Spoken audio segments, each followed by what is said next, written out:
ఇవెందుకమ్మా? నేను వంట చేయాలంటే అవి కావాలి. వెళ్ళి తీసుకురావా? అలాగేనమ్మా. ఏంటి శ్యామా, వంట చేయడానికి కావలసినవన్నీ కిచెన్ లో ఉన్నాయి కదా, మళ్ళీ అతన్ని షాప్ కి పంపిస్తున్నావెందుకు? నేను అతన్ని పంపించింది వంట సామాన్లు తీసుకురావడానికి కాదక్కా. మరెందుకు? ఎందుకంటే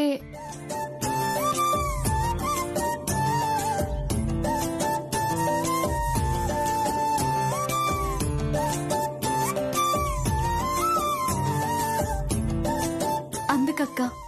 అంత ఇబ్బంది పడుతూ ఆ వంటకాలు చేయడం ఎందుకమ్మా? నా వల్ల కాదని తాతగారికి చెప్పొచ్చు కదా. లేదక్కా, తాతగారు నోరు తెరిచి ఆ వంటకాలన్నీ నన్ను చేసి పెట్టమని అడిగారు. నేను చేసి పెట్టాలి, అది నా బాధ్యత.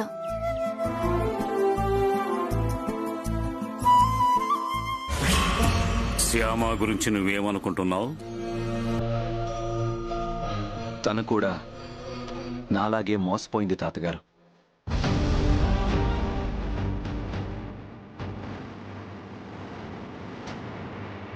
మోసపోయిన ఇద్దరిని తాళిబంధం కట్టిపడేసిందా? కట్టిపడేసింది బంధం కాదు తాతగారు, బాధ్యత. అంటే మీ మధ్య ఉన్నది బంధంలా నువ్వు ఫీల్ అవటం లేదా? లేదు, కేవలం బాధ్యతగానే ఫీల్ అవుతున్నా. ఈ విషయం ఆ అమ్మాయికి చెప్పావా? చెప్పాను. తను కూడా అంగీకరించాకే తన మెళ్ళో తాళి కట్టాను.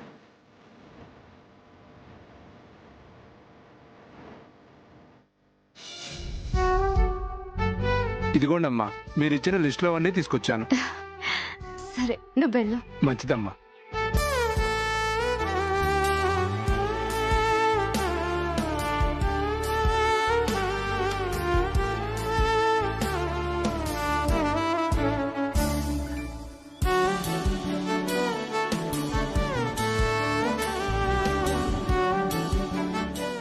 వంట చేయడానికి నువ్వు రెడీనా?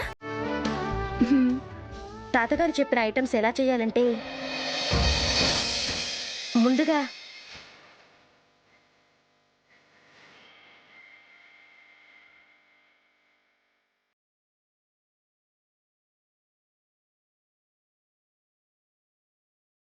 అర్థమైంది కదా? అలా చేసి తాతగారికి డెఫినెట్గా నచ్చుతుంది. అలాగే అక్క. చెప్పింది గుర్తుంది కదా? తాతగారు ఉప్పు, కారం, మసాలాలు తక్కువగా తింటారు. కొంచెం ఎక్కువైనా కూడా ఆయనకి కోపం వచ్చేస్తుంది.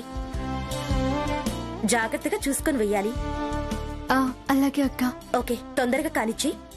భోజనం ఆలస్యం అయితే తాతగారికి కోపం వస్తుంది.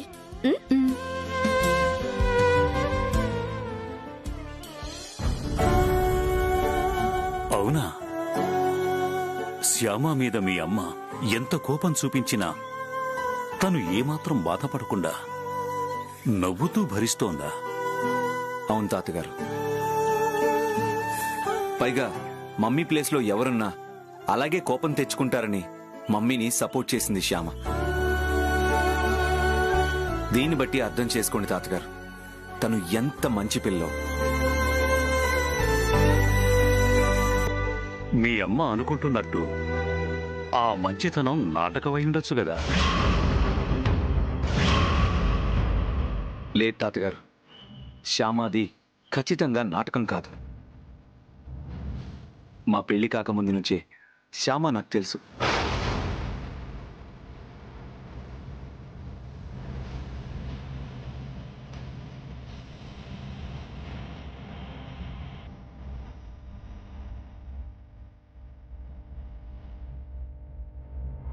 తను ఎంత మంచి అమ్మాయో నాకు తెలుసు. తను ఎంత ఓర్పు గల అమ్మాయో నాకు తెలుసు. ఆవేశంలో మమ్మీ అన్న మాటలు భరించడం చిన్న విషయం కాదు తాతగారు. ఆ మాటలు భరించాలంటే భూదేవి అంత ఓర్పు ఉండాలి.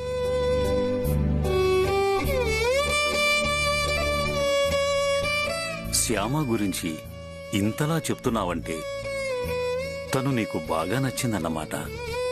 అవును, నచ్చింది. ఎందుకనుకుంటున్నారు? అలా ఎక్కువ అవ్వాలని కోరుకుంటున్నారా?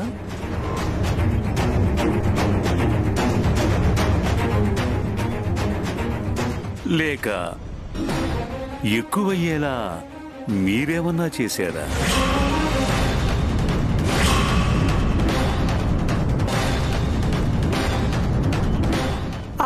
అయ్యయ్యో, అలాంటిదేం లేదు తాతగారు. జస్ట్ ఎలా ఉంది అని అడుగుతున్నా.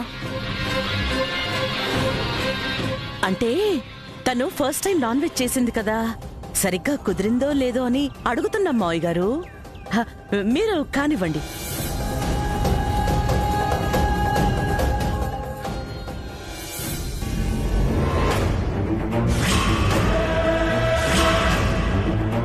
ఖచ్చితంగా దీనిలో ఉప్పు కారం ఎక్కువయ్యే ఉంటుంది. ఈ ఐటమ్ ఏమైనా తేడాగా ఉందా తాతగారు? చెప్పండి.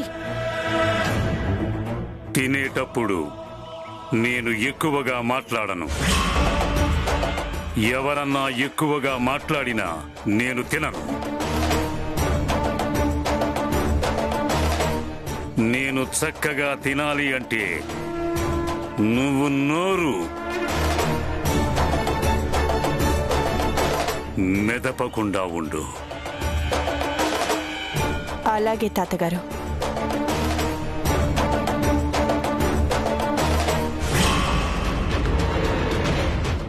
ఇంకొంచెం వడ్డించమ్మా.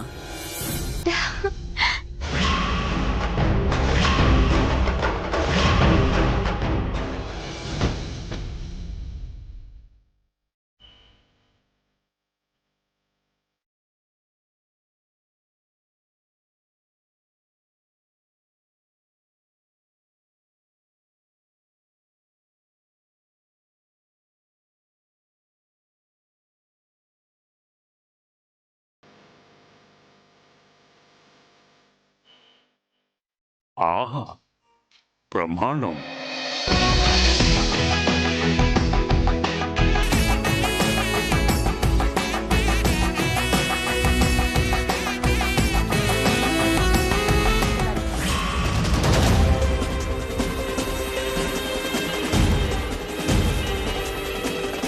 వసంత, బాగుంది. ఈ అమ్మాయి చేతి వంట చాలా బాగుంది.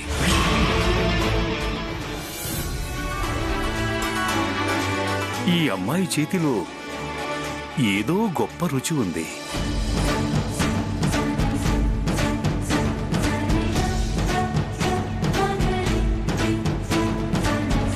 ఆ చేత్తో చేస్తే ఏ వంటైనా అద్భుతంగా మారేలా ఉంది.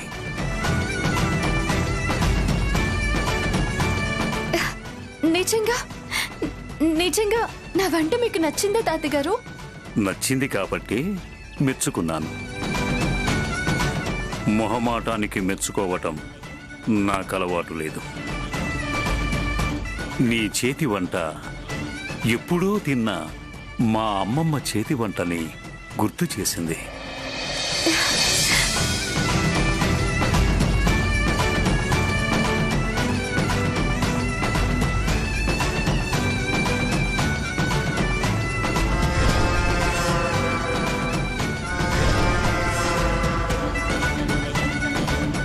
నువ్వు వెజిటేరియన్ అయినా నాన్ వెజిటేరియన్ చేయటం మొదటిసారే అయినా చాలా చాలా బాగా చేశావు. అంతా మీ ఆశీర్వాదం తాతగారు. వంట బాగుంది అని అన్నాను కదా అని, మా అమ్మమ్మ వంటతో నీ వంటని పోల్చాను కదా అని ఓవర్ కాన్ఫిడెంట్గా ప్రవర్తించొద్దు.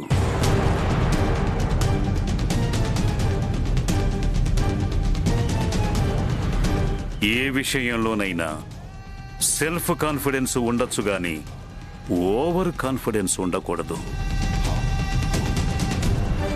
నిన్ను ఈ ఇంటి కోడలిగా అంగీకరించాలంటే ఇంకా నీకు కొన్ని పరీక్షలున్నాయి.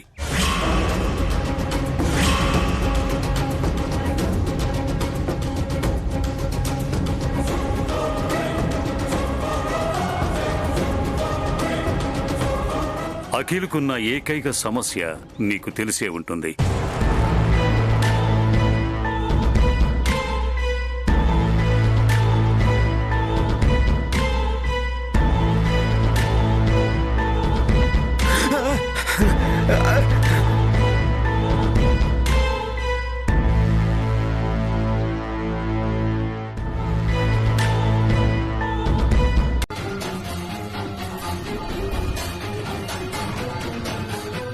వేరుగా తీయడమేంటి? వంట చేశాక అలా వేరుగా తీయడం అనే కొత్త పద్ధతిని నువ్వు ఈ ఇంట్లో మొదలు పెడుతున్నావా?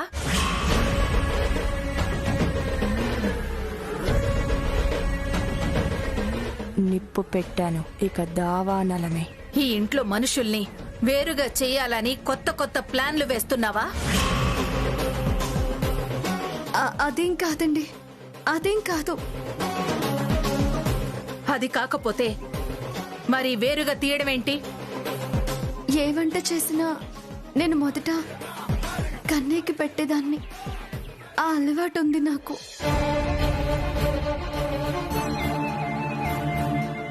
అఖిల్ బాబులో నా కన్నయ్యని చూసుకుంటూ అలా సపరేట్ గా తీసి పెట్టాను. అంతేనండి. కన్నయ్య పేరు చెప్పి చేసిన తప్పుని కప్పిపుచ్చుకుందామనుకుంటున్నావా? తను తప్పు చేస్తేనే కదా మమ్మీ కప్పిపుచ్చుకోవడానికి. నిన్ను మా నుంచి వేరు చేయడం కోసం, అలా నీకోసం వేరుగా తీసి పెట్టడం తప్పు కాదా?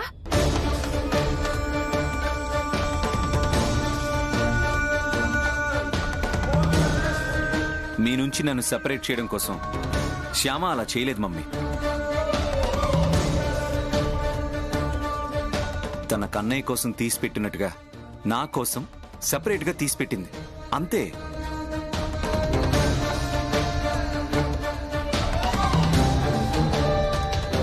పెళ్ళైన కొత్తలో నువ్వు కూడా డాడీ కోసం ఇలా సెపరేట్ గా తీసిపెట్టేదానివని డాడీ చాలాసార్లు చెప్పారు కదా మమ్మీ.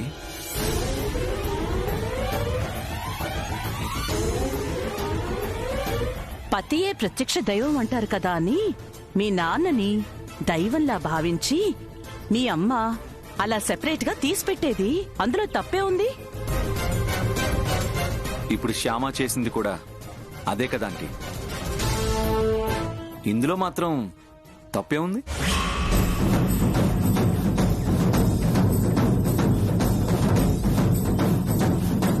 నాలో తన కన్నయ్యని చూసుకుంటూ కన్నయ్య కోసం సపరేట్ గా తీసే బదులు నా కోసం సపరేట్ గా తీసింది, అంతే.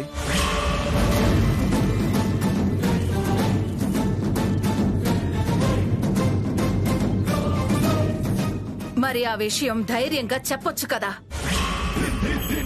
వేరుగా తీసిన ఐటమ్స్ ధైర్యంగా నీకు అందరి ముందు పెట్టొచ్చు కదా. అలా దొంగచాటుగా నీ చేత కిచెన్ లో తినిపించడం ఎందుకు?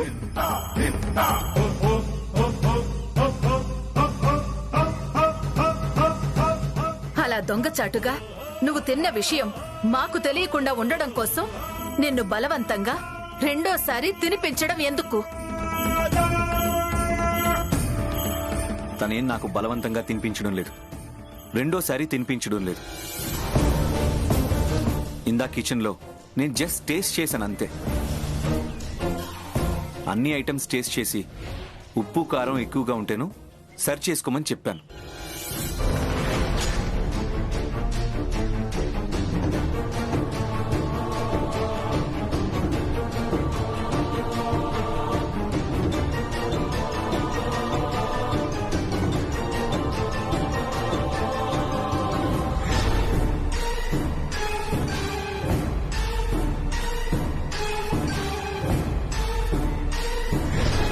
అది జరిగింది మమ్మీ. ఓ, అఖిల్ వల్ల ప్లాన్ ఫెయిల్ అయిందా? అంటే వంటకాల్లో ఉప్పు కారాలు ఎక్కువ వేసిందన్నమాట. మా నాన్న ఉప్పు కారం మసాలా తక్కువ తింటారు, తక్కువే వెయ్యమని వైదేహి చేత కబురు చేశాను కదా నీకు. వైదేహి అక్క చెప్పిందండి. అక్క చెప్పినట్టుగా నేను తక్కువే వేశాను. మరి ఉప్పు కారం ఎందుకు ఎక్కువైంది? అదే తెలియడం లేదండి. అంటే నీకు తెలియకుండా ఎవరైనా వచ్చి వాటిలో ఉప్పు కారం కలిపేశారు అంటావా?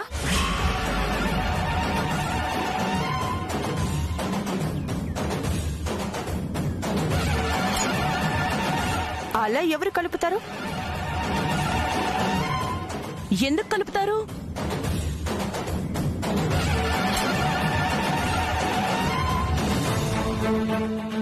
Too much. ఇది చాలా అన్యాయం.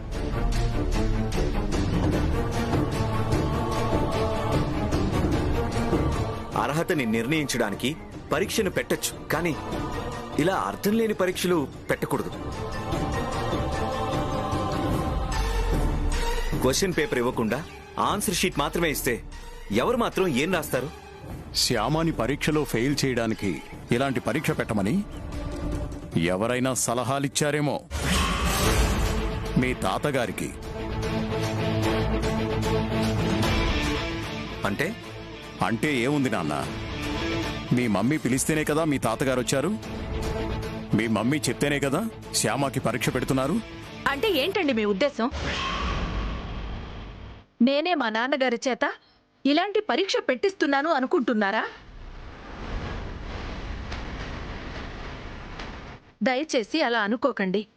అలా అనుకుంటే మీరు నన్ను అనుమానించినట్టు కాదు, మా నాన్నగారిని అనుమానించినట్టు.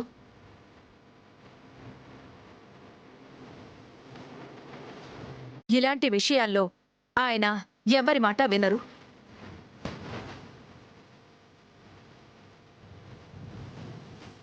ఆయన పూజ చేయమని చెప్పింది మన కులదేవతకి. అది మన అఖిల్ క్షేమం కోసం చెయ్యాల్సిన పూజ.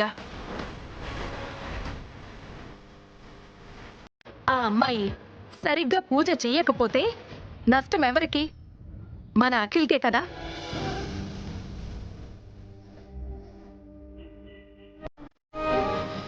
మన అఖిల్కి నష్టం కలుగుతుంది అని తెలిసి కూడా నాన్నగారు అలాంటి పరీక్ష పెట్టారు అంటే ఖచ్చితంగా శ్యామ ఈ ఇంటికి తగిన కోడలు కాదు అని ఆయన నిర్ణయించుకునుంటారు.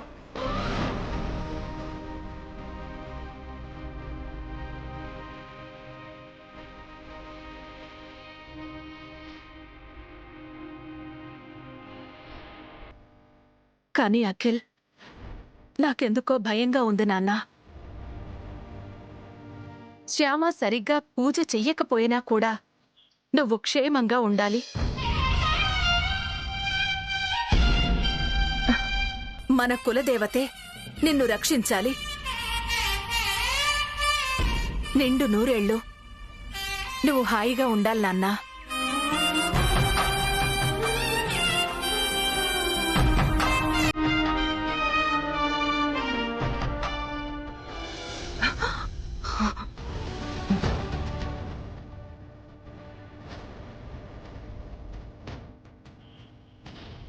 ఇదంతా నా కల. నిజంగా ఆయన ఇంట్లో ఉండుంటే అలాగే నా మీద నింద వేసేవారు. ఒక రకంగా ఆయన లేకపోవడమే మంచిదైంది. స్వామి, రేపు మాత్రం కులదేవత పూజ నిర్విఘ్నంగా జరగాలి. అఖిల్ నిండు నూరేళ్లు క్షేమంగా ఉండాలి.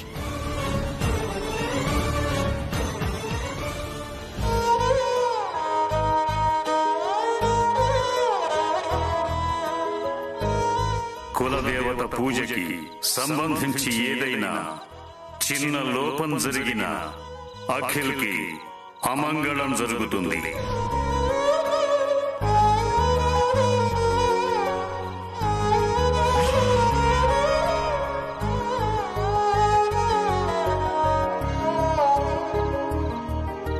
ఈ ఇంటి కులదేవత ఎవరో నాకు తెలియదు. తెలుసుకోవాలి.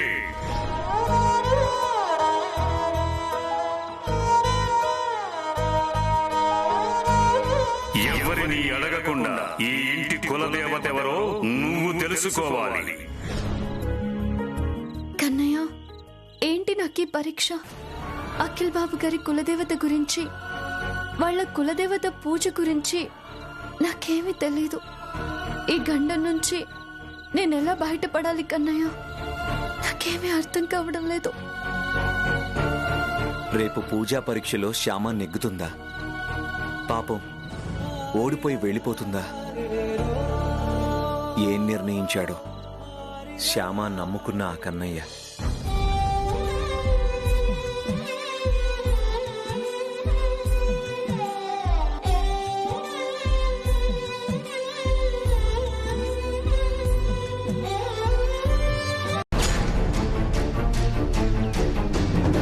మరెక్కడికి వెళ్ళుంటుంది? ఒకవేళ ఎక్కడికైనా వెళ్ళాలి అనుకుంటే ఇంట్లో ఎవరికైనా చెప్పి వెళ్ళాలి కదా అని వదిన గారి ఉద్దేశం. ఎవ్వరికీ చెప్పా పెట్టకుండా వెళ్ళింది అంటే అర్థమేంటి?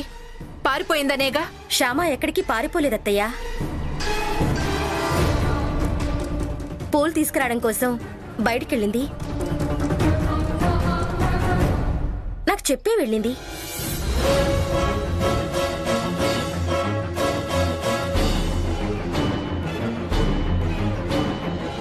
ఇంకో 10 నిమిషాల్లో పూజ పెట్టుకుని పూల కోసం ఇప్పుడు బయటకు వెళ్లడమేంటి? పూజకు కావలసిన 11 రకాల పూలు ముందే తను సిద్ధం చేసి పెట్టుకుంది. తీరా ఇందాక వెళ్లి చూసేసరికి అక్కడ ఉండాల్సిన 11 రకం పూలు లేవు.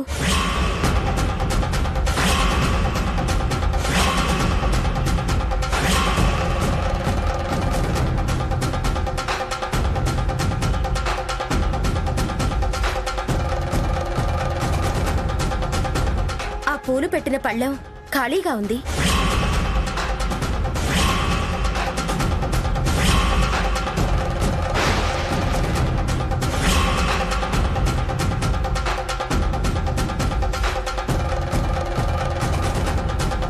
పదకొండు రకాల పూలు తెప్పిస్తున్నాను. అందులో ఒక రకం పూలు మిస్ అయినా పూజ జరగదు. శ్యామ ఇంటికి వెళ్ళిపోవడం జరుగుతుంది. ఒక రకం పూలు మాయిసేస్తాను కదా. థ్యాంక్స్ చిలకమ్మ, చెప్పిన పని చెప్పినట్టు చేశా.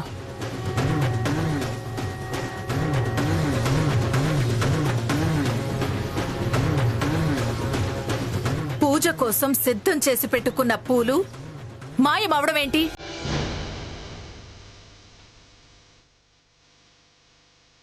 ఎవరు చేస్తుంటారా పని?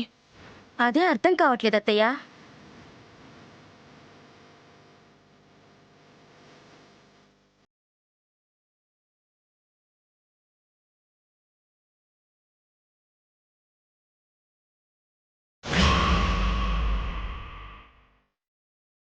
వసంత,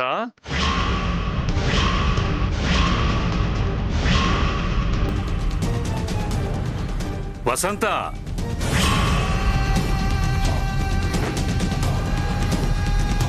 వసంత.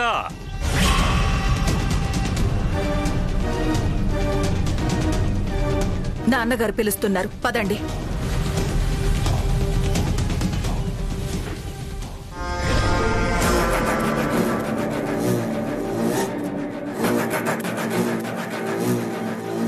ఏంటి టెన్షన్ పడుతున్నావు? పళ్ళెంలో పువ్వులు నువ్వే మాయం చేసావని ఎవరికి తెలీదులే. రా. అది కాదమ్మా.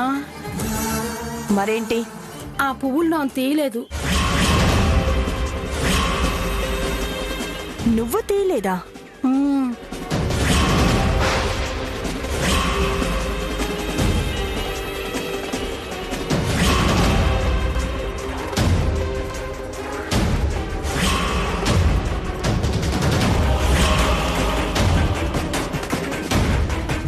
తెల్లారగట్లే ఆ పువ్వులు తీద్దామని నేను అక్కడికి వెళ్ళి చూసేసరికి ఆ పళ్ళెం ఖాళీ అయిపోయి ఉన్నదమ్మా.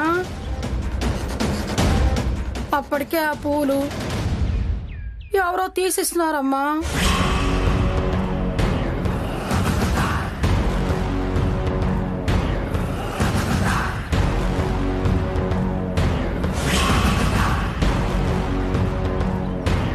ఒకవేళ గురువం ఏమైనా తీసిందా? తీస్తే నాకు చెప్పేదే.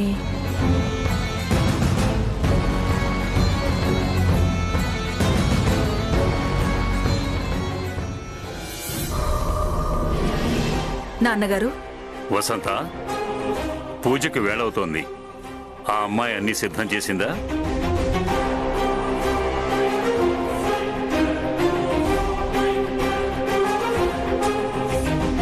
తను బయటికెళ్ళింది నాన్నగారు.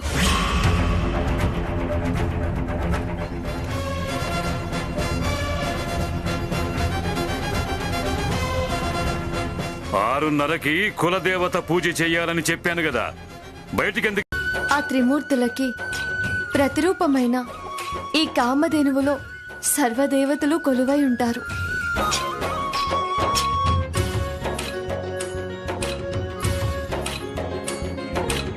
ఈ కామధేనువుని పూజిస్తే ముక్కోటి దేవతలను పూజించినట్టే అవుతుంది.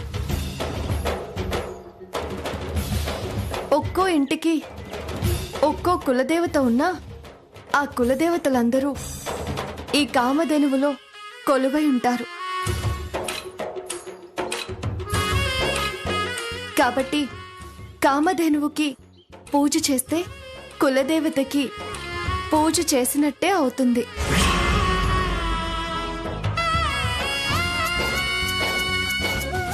అంతేకాకుండా కామధేనువు పూజ వల్ల తరతరాల భాగ్యం, సౌభాగ్యం దక్కుతుంది.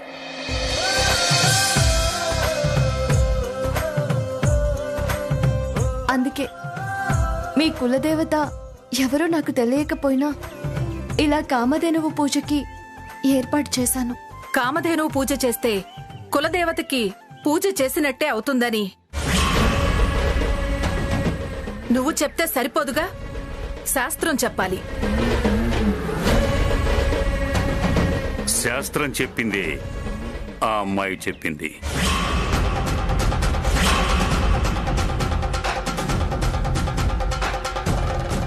అంటే అఖిల్ క్షేమం కోసం చేసే కులదేవత పూజ ఈ కామధేనువుకి చెయ్యొచ్చు అంటారా నాన్నగారు?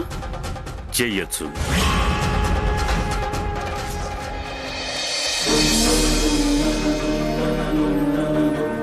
కులదేవత పూజ వల్ల ఎంత ఫలితం దక్కుతుందో అంతకు మించిన ఫలితం ఈ కామధేనువు పూజ వల్ల దక్కుతుంది.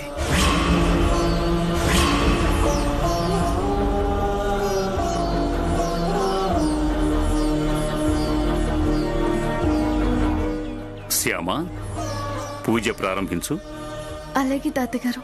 అఖిల్, నువ్వు అమ్మాయి పీటల మీద కూర్చోండి. అలాగే తాతగారు.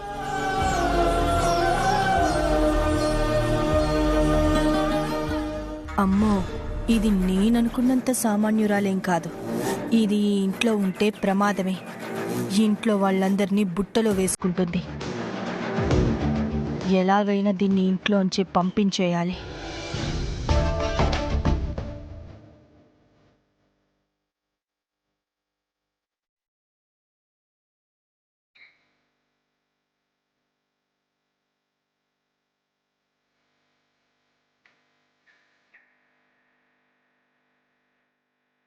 అఖిల్, బొట్టు పెట్టుకోండి.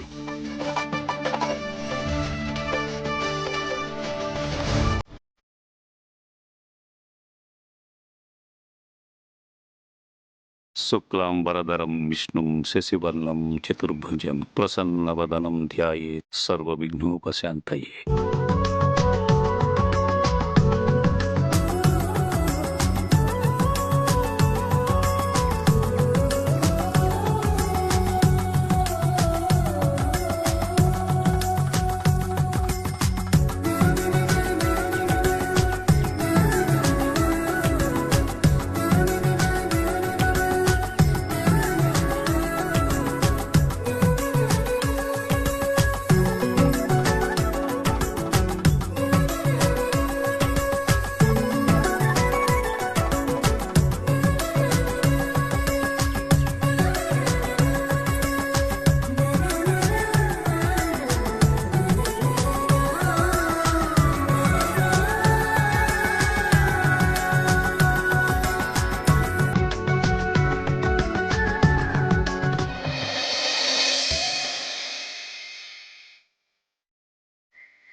కామధేనువు పూజ నిర్విఘ్నంగా పూర్తయింది కదా అని నీ పరీక్షలు కూడా పూర్తయిపోయినట్టే అనుకోవద్దు.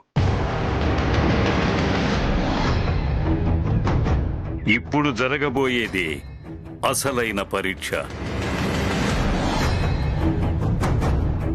నీకు ఈ ఇంటి కోడలయ్యే అర్హత